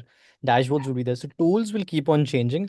I think the very basic thing is problem solving ability. That can you define what is a problem? It won't be like, those textbooks that you have in maths that this is or maybe physics problem that a monkey is climbing on a pulley, then calculate the speed, or maybe find x like you would have in maths. Problems in real life would be different. If you're able to build that thinking ability that, hey, this is the problem I'm solving and this is what will be the impact, I think just that critical skill, I think that's what is important. After that, technical skills, tools and stuff, they can always be learned on the spot. That would be like my quick suggestion to you. Okay. Next question is to Shoradeep. For students curious about finance and investment banking, how can we practically explore whether finance or investment banking is the right fit for us before committing to it? So yeah, as I told in my, am I audible? think so, yeah. So yeah, so as I told, you have to be, I mean, figure out through a maybe a psychometric test that what exactly your personality is, right? So you would be under a lot of pressure, a very tense environment, but you have to deliver in that environment. Let's say you get a task late at night, maybe one or two, and you need to deliver by 6 or 7. You must be ready for that. So it's more of, I mean, I'd so to say, you have to be on your toes, right? So it's based on your more of your personality that you have, and you develop that personality in the next few years. I think uh, in the panel we have uh, he'd also, I mean, say about like Raghav can say like as well. I think same on the same lines.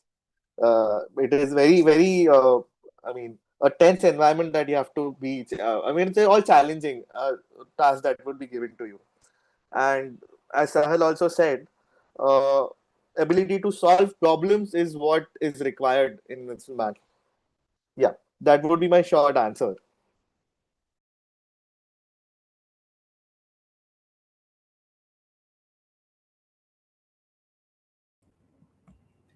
Do you think studying abroad entering emerging careers like product, tech, or startups? If yes, in what ways? And if not, how can students in India build similar exposure?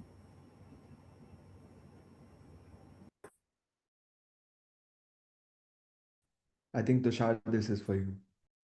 Yeah, I was just confused. um, could you if you don't mind, like, could you repeat your question? Like, your voice got cut out, and then I can try my best to answer your question. Also, is it possible for us, ma'am, Shrivanti ma'am, to see the students who are asking questions? Is it possible? Because you can't see the students actually.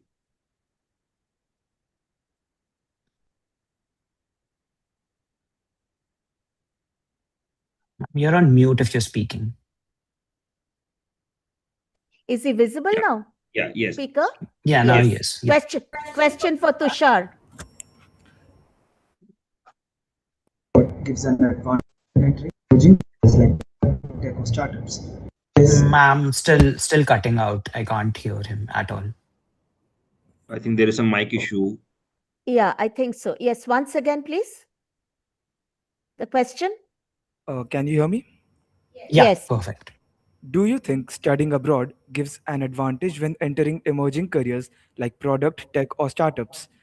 If yes, in what ways? And if not, how can students in India build similar exposure? Okay. Yeah, it's a very interesting question. I personally feel that education in itself, as a space, is evolving a lot, right? And like what's possible in the US, for example, which is where I studied, and like what's possible in India, is the same because of like how democratized like technology has become. With internet, with AI, like in terms of just pure learning capabilities, you can do the same across the places. The Indian startup ecosystem has also been like developing quite rapidly, and we have been seeing like a lot of really interesting companies come out from India as well. Now, to answer your question on like, do like people who study abroad get an advantage? To that question, I will say yes. Why do I say that? It's mainly because of like the opportunities that like are available to people who are like working abroad. I'll just give you an example of like Google, right? Most of like the cutting edge stuff that's going on around Google DeepMind, or like most of like the stuff that's like really like on the front page of the newspapers, like most of those teams like actually sit in the US. So like while like there are opportunities in India available as well, there are a lot of like opportunities that are like currently like behind like these doors that like of these like boundaries of countries. But that doesn't mean that the opportunities that you have in India like limits you from succeeding in life. What you do have is basically availability to all kinds of technologies. And like again, like echoing like what I had like said earlier, like start building, start actually like like initiating like what you're trying to build, and you will see that you will find paths to actually grow your like business or startup from India. And then when you want to take it at the global scale, you will find opportunities abroad as well. So yeah, that's what I would like to say to it. Thank you. Next question is to Siddharth. Hello.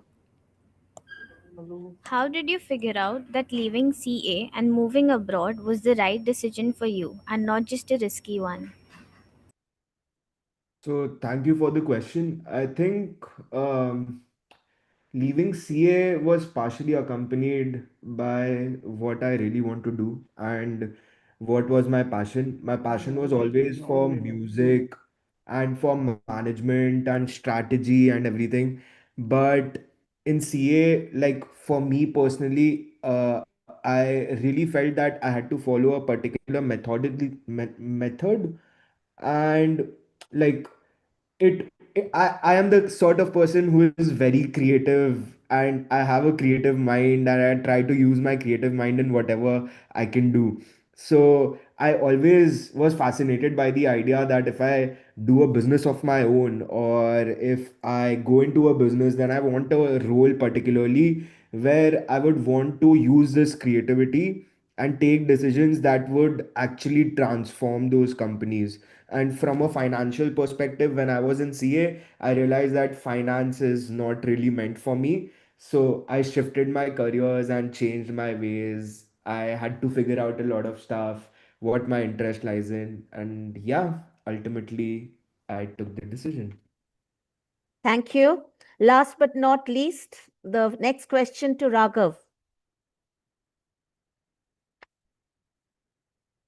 Yes, Raghav, can you hear me? Yes, ma'am, I can hear you. Okay. Question to you.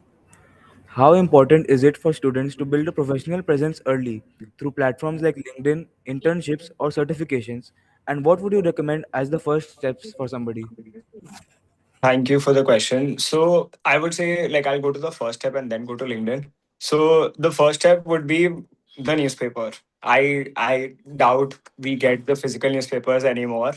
But if you do, or like because now tech and everything is so freely available to us, it's very good to spend like 10 minutes to read. Headlines are beautiful. Headlines are supposed to be jazzy and eye catchy, but trust me, there is no detail in the headline. You need to go down to the paragraph. Read one article. Just read one article every day, but go to the paragraph, try to understand what's there and what's not there, because that's where the true story lies. And in terms of the professional presence, I believe that is very, very important because your professional network is your strength. Like I would say in my journey from college, I used to post like on LinkedIn one article a week, one post a week, and in that manner I used to grow. Like okay, my insight that time we did not even have AI, so finding topics, thinking about topics, writing was very difficult. But I think just consistently posting week by week, I think today I have around 21,000 followers on LinkedIn because of that consistency and because of that professional presence. And I believe the fact that if today I come to an state where I need to leverage my professional network, I expect that I can reach out to people can find me, people, because if you are not visible, you're like, at least in my space, if you really need to be visible, like people need to know that you're there, maybe to recruiters, maybe to different companies. And from your side, like your network will be your value, because all big things that happen in our space, while you do good work, you get rewarded, but a lot of is relationship. And for relationship, you need to be there, you need to interact and build that presence. It does not happen in one day. It will not happen in one day. Everyone's posting, everyone's doing everything, but just starting it early, building a presence, connecting with people you resonate with, people you look up to, or people you like for example, I have a chat with the head of the CF Institute. I have a message speaking to him. But I think that was inspiring for me. So that is like LinkedIn is a platform which brings you all to the same platform. Like we can talk to anyone. It does not matter who is who. So professional network is very, very important, I believe. Thank you. Thank you, Yeah, Raghav, and we can everyone take our else. question as well because I'm here now. So I can Yes, take my question now. yes. Okay, thank you. Question to Pratik Poddar, please. Dr. Poddar, for students interested in medicine, what are some of the habits or skills that we should start building early to succeed in such a demanding and competitive field as medicine? Thank you so much. Unfortunately, because of my tight schedule and we know our professional commitments, it becomes very difficult for me to completely cut myself off at times. So I was here in emergency procedure. So I'll tell you something. There are two parts to it. One is the mental, and one is the, of course, the academic. So mentally, you need to be there, and like I mentioned in my talk as well, that we need to understand that you will need the mental status to be in a competitive exam, in a competitive environment. You need to be prepared to go all the way. The long run has to be there. You have to think of the long battle and the long kind of education career that you'll be having. You need to be able to sacrifice. So the mental makeup has to be there. So the mental strength and the stoicism that you must have will actually make a difference to this career, because it's not just about passing an exam. It's about, you know, internalizing that career as a part of your life. So that will take a huge part of your life. In fact, you will be, I mean, possibly 80% of your life will be your career and your profession, because it will, it just takes up everything. So you need to be mentally prepared for that, and that is the most important part of building yourself for medicine as a career. When you talk about the academic part, I would say the first thing is reading. So inculcate a very, very important habit of reading. Read voraciously. I used to read everything that could come into my hands. Uh, what it does is it lets you sift through everything, and do not bottle yourself up into reading a small part of it. My basis and my kind of my basic foundation of medicine, of mbbs, of my formative years in school, and my scientific kind of interest is what has built me what I am today. If that is not there, and if you are just looking at passing an exam, if you're thinking very narrowly about, you're just going for an exam and just through, that will not translate into a successful career in the long run. So what you need to do is you need to read voraciously. You need to be interested in all aspects of medicine as a career. So if you're physics, you need to study on physics, your chemistry, your biology. Once you pass out, when you go into mbbs, read everything that you can. Your foundation is extremely important. And the second part is that you need to kind of you know the speed of reading. I mean, the way you kind of finish off your chapters and your subjects, that really makes a big difference. So I remember during my formative years, the biggest advantage that sometimes I feel that I had compared to my peers would be that I would finish off a chapter maybe 4 times in a while when people are reading it for once. So that quick reading really helped me in what I am today. And of course, like somebody very interestingly told about teaching. So I'll tell you, when you can explain your topics to somebody else, so that is something which you can do. If you're studying and if you've been asked to speak on a subject, or if you're speaking to your friends, or if you try to teach your friends about the subject, you learn much better. So throughout my career, even when I was in mbbs, I used to teach my students, I used to teach my juniors about medicine. When I was in third year, I used to teach my first years. I was in md, I used to teach my mbbs interns. So you keep teaching people, and the moment you teach them, you learn better and you understand your thoughts better, and then you actually inculcate the subject much better. So these are a few kind of skills and pointers. We are short of time, I know. That's why I will not be able to go into depth. There are a huge number of things that we have done throughout the years. But these are a few pointers that you can do. Read and then teach, and that's something that will really help you if you can actually want to internalize a subject. Thank you so much. And Dr. Poddar and everybody here at the panel. Before we move forward, as we come to the end of this session, I would request a principal, Mrs. Jaya Mishra, to deliver the vote of thanks.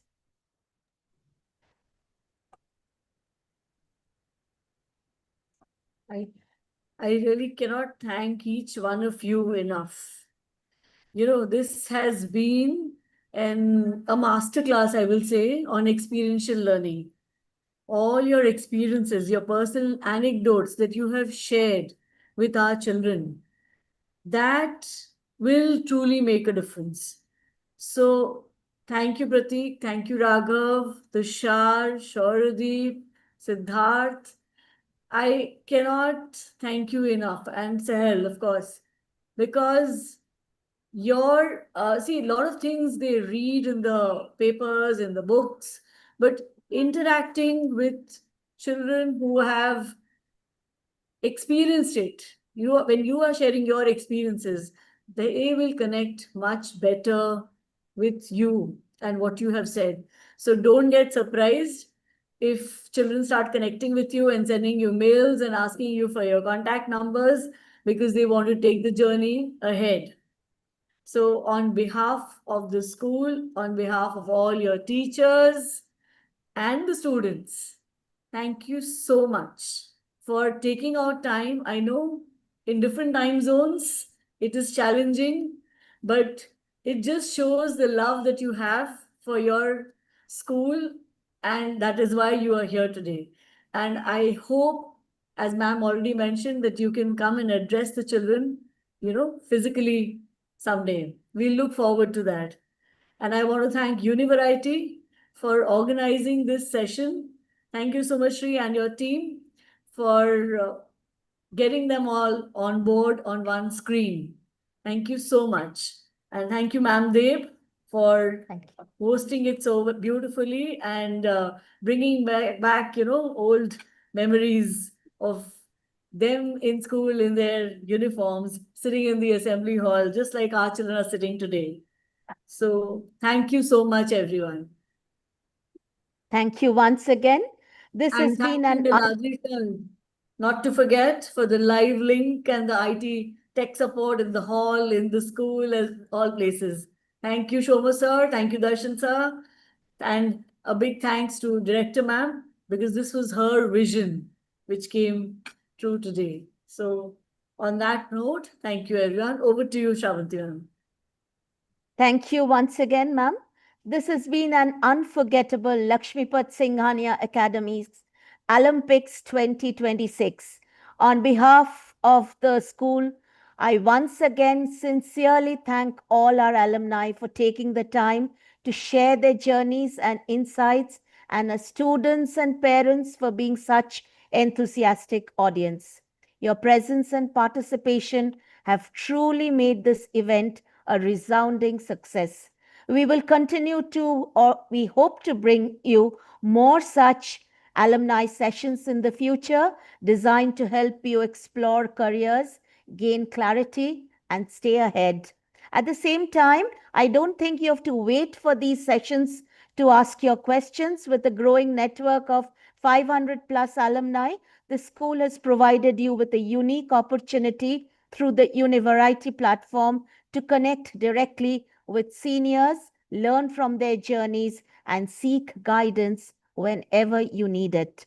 We strongly encourage all students to create and actively use your profiles on the platform and make the most of this powerful network. It has indeed been a really, really momentous moment, something, a long journey down memory lane.